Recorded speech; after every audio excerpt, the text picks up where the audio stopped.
Wow, they did so much, I don't even know where to begin.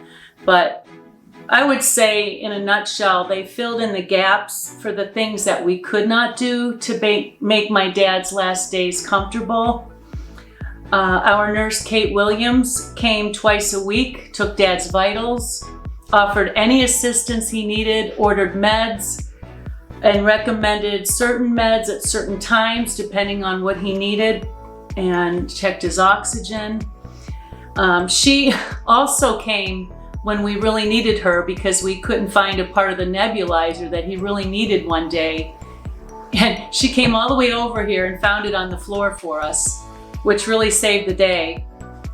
Leslie Sherman, our social worker, she would bring food for us, give us gift cards.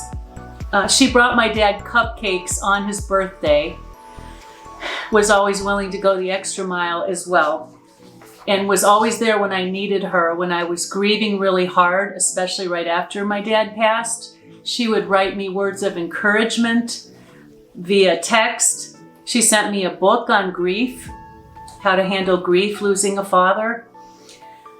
And Renee York, the bereavement counselor and coordinator, she called my mom and I several times to check on us to see how we were doing. And I could tell she really cares. And she also sent us materials that would help us with the grief process as well. So my dad and I would sing duets at the piano, and he could play a little bit by ear, whereas I read music, but we would sit and do Heart and Soul together. So that was my first kind of warm, fuzzy memory of doing music with my dad. And when I discovered my voice, we started singing You Are My Sunshine together.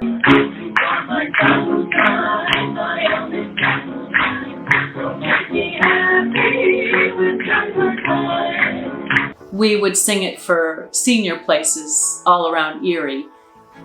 And when my relatives would come after I did a performance at a senior place, if my dad and I didn't do You Are My Sunshine, boy, they would give it to us and say, you have to do You Are My Sunshine. So that became our song, and it just turned out to be a really special song. And I also would sing harmony with my dad a lot in church to the old hymns. And I always tried to out-sing him because he had a really big, beautiful tenor voice. The nurse, she was so upbeat and positive. She was doing a long time, and you would never know it. You would think it was her first time on the job. It is not only special, but it is vital to the families who lost loved ones in that they are emotionally and physically spent, and they need help keeping their loved one comfortable in their last days, as well as getting help with a meal occasionally, emotional support, getting questions answered regarding their meds as their loved one is suffering and nearing the end of their life.